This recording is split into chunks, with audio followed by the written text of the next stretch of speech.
Hey guys, Jason's here. Today we're going to figure out how to integrate S-Series PBX and FXS gateway. FXS gateway can expand ports for a PBX to connect more analog phones. We can integrate FXS gateway and PBX either through the local network or the internet. In most cases, we can integrate a bunch of analog phones to the PBX through FXS gateway in local network. All of our analog phones will have VoIP communications. What's more, for a headquarter with some distance branch offices, FXS gateway with several analog phones can be deployed to establish a remote connection with the PBX in headquarter. In this video, we will take an S300 and TA400 as an example. 4 analog phones have been connected to the gateway, and say their extension numbers are from 1001 to 1004. Let's get started with the local network scenario. All devices have been deployed in the same LAN. By default, FXS gateway's network interface is set as DHCP mode. Deploy the gateway in the local network, and it will obtain an IP address from the router automatically. Then, we just need to register it on the PBX. Configurations on the PBX are also easy to master. Let's create 4 extensions first. Set the type to SIP. Although those analog phones connected to the gateway are considered as SIP extensions for the PBX. Create 4 extensions from 1001 to 1004.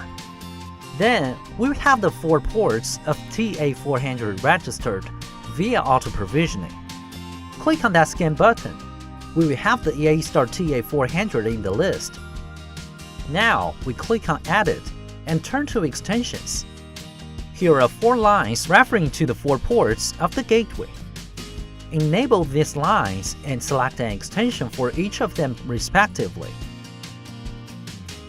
Then, don't forget to click on Save and reboot the facility to make the configurations take effect. It will take a few seconds for rebooting.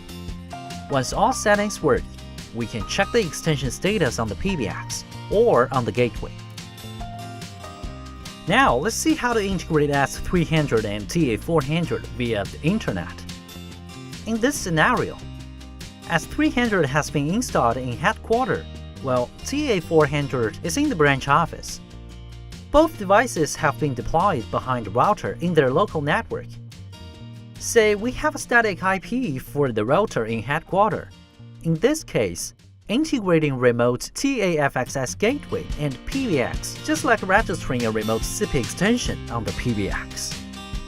So, at the very beginning, we will need some basic network settings in headquarters. On the router, map SIP ports of PBX, so that distant gateway will be able to reach it. By default, these ports are supposed to be mapped. The UDP 5060 and UDP 10,000 to 12,000. On PBX, don't forget to enable NAT, ensuring PBX will be reachable for remote extensions. In the NAT setting page, we select the type as the external IP address. Enter the public IP of the router and local network. Finish the network settings. Then, create 4 extensions for those analog phones. Tips: enable NAT and register remotely. It's more than important. Otherwise, the remote phones will fail to register to the PBX.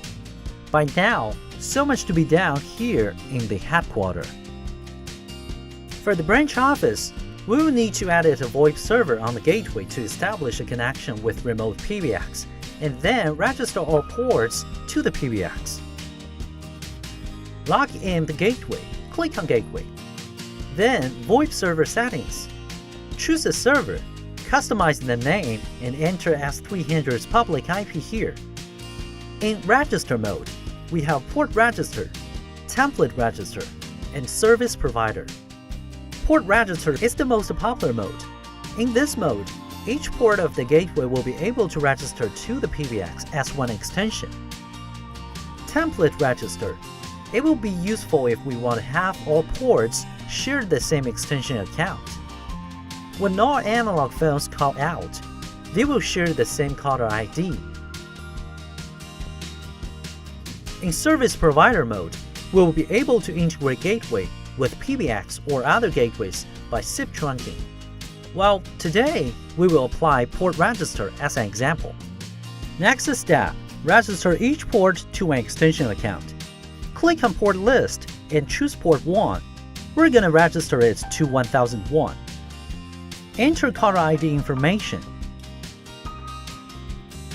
Choose the server we've configured and enter the registry information offered.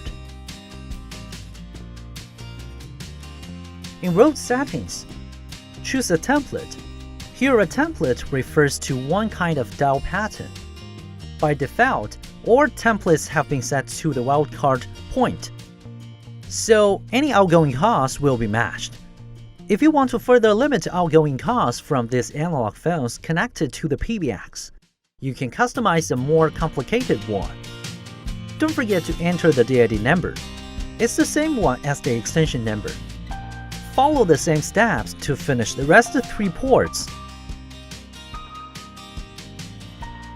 You can have a try with your gateway. Now, all ports have been configured well. Okay, now we just have a S-Series PBX and FXS gateway well integrated. Hope this video can help you figure out the configuration.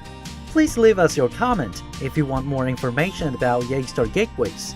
And of course, don't forget to subscribe if you're not already.